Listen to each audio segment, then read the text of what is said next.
fialonana sy famosaviana no nitarika ny fahafatesany ity tovavy izay tena mbola tanora dia tanora ity. Ka ny pitsopitsony mahakasika an'izay ny fakafakana amintsika ato anatin'ity vidéo ity, ka manasa antsika rehetra anaraka an'ity vidéo ity hatramin'ny farany.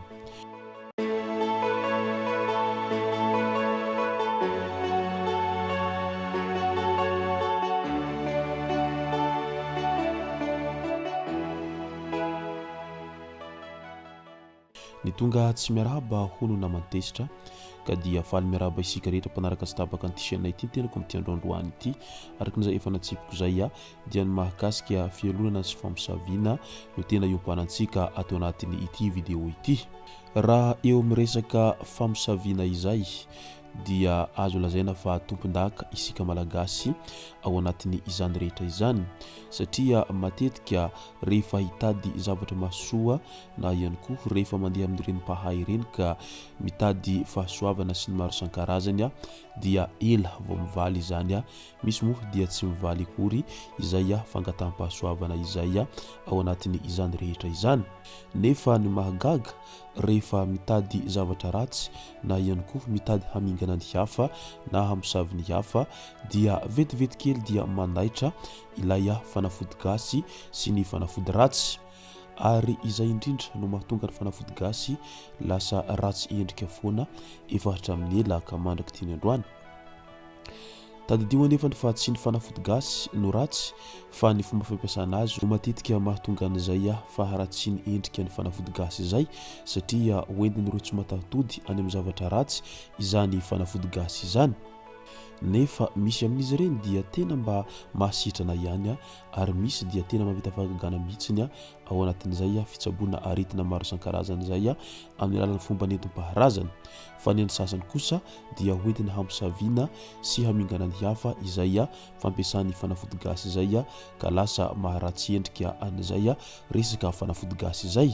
Raha io resaka fialonana io dia azo lazaina fa tompon-daka ihany koa isika malagasy ao anatin'izay resaka fialonana izay, satria maro amintsika no tsy mahazaka mahita namana rehefa ho tafa izay hanika mitsiro azy ao an-tsaintsika sy ao andohantsika ao izay resaka fialonana izay, ary matetika amin'izy ireny dia tsy fantam-piaviana izay fialonana izay fa lasalasa ho azy eny fotsiny amin'ilay hoe halako bika sy tsy tiako tarehy.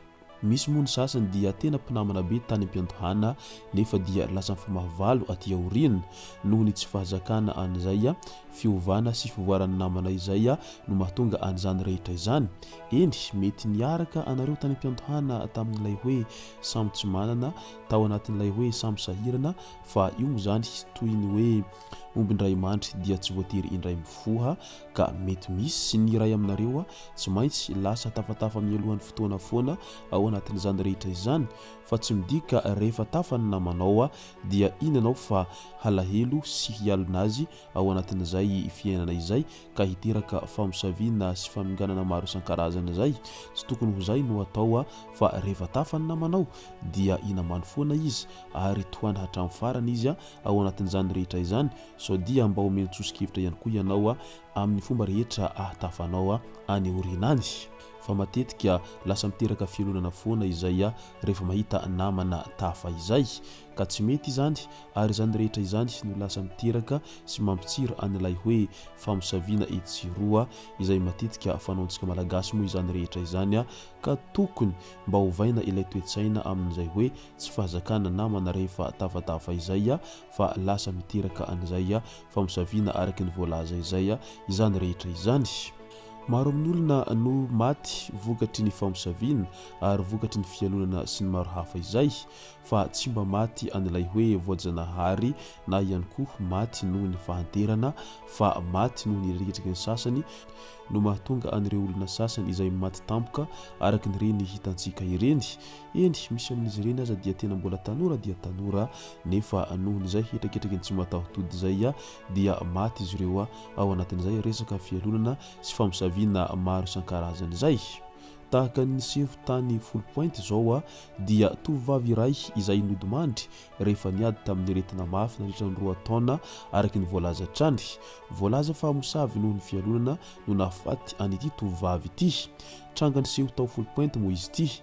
Raha ny fantatra dia vao afaka baga ka sy lany nisy tao full point ity tovovavy ity no nisy namosavy ka narary nandritra ny 2 taona be izao izy tao anatin'izay famosaviana nahazo azy zay. Ka izao mo fantatra fa maty ity tovovavy ity tamin'iny andro ny omaly iny, izay azo lazaina fa tanora tokony hanana ny maizy azy ary tanora tokony horeharehan'ny ray aman-dreny satria mbola tena tanora ny tovovavy ary efa lany misy sahady tao anatin'izay efa nanana tany full point zay ity tovovavy izay ndosy-pahafatesana ity. Midika izay fa vokatry ny hetraketraky ny sasany sy ny vokatry ny fialonana no antony namosavian'olona an'ity tovovavy ity satria maro amin'ireo olona no tsy mahazaka mahita an'izay fahafahany baka sy fahalalany misy izay tany full point tany hanika niteraka amin'izao famosaviana izay nahafaty azy zao. Niady tamin'ny aretina 2 taona be zao ity tovovavy ity dia mbola nindosy-pahafatesana ihany na dia teo aza ny ezaka rehetra izay nataon'ny fianakaviany amin'ny fitsaboana azy zay tany full point zay.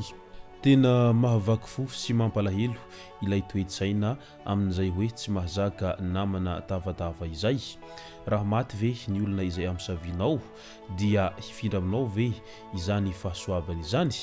Raha maty ve ny olona izay namsavinao dia hifindra aminao ve ny hatsaram-bikany sy ny hatsaran-tarehiny? Ary raha maty ve io olona izay amsavinao io dia hifindra aminao ireo rehetra zavatra tsara izay vitany? Tsy tompoko fa ny anao dia fialonana tsotra zao amin'ilay hoe tsy mahavita dia mialona namana rehefa mahavita. Fa raha toa ka mba te havita dia mieza manao ny tsara ary ataovy mafimafy ny ezaka ao anatin'ny fiainana andavanandro fa tsy hoe rehefa misy ny mahavita noho ianao dia iny ianao fa hialona amin'izay ka lasa hamosavy ny hafa. Rehefa maty iny olona amsavinao iny tsy misy azonao atao azy akory, tsy afaka ataonao laoka iny ary tsy afaka ny ataonao inona fa maty iny dia alevina tahaka an'ireo maty rehetra hatramin'izay. Ka ao anatin'izany indrindra no tokony hanovana an'ilay toe-tsaina amin'ilay be fialonana lava ao anatin'ny fiainana andavanandro. Ary matetika tsy lavitra anao ny fahavalonao fa mety izy io namanao akaiky ihany, mety izy io olona ao anatin'ny fianakavianao ihany fa tsy misy an'izany hoe any ambanivohitra be any ianao ka olona any Amerika any no ndeha misavy anao any ambanivohitry ny Madagasikara any. Ka melombelo hatrany amin'ireo olona izay manodidina fa tsy lavitra anao ny fahavalonao. Ka dia mirary finonana fiaina ho an'ny fianakaviana manamanjo amin'izao fahalasana ny havan'izy ireo izao enganeo tsara levenina ny maty ary aza misosoka alahelo intsony.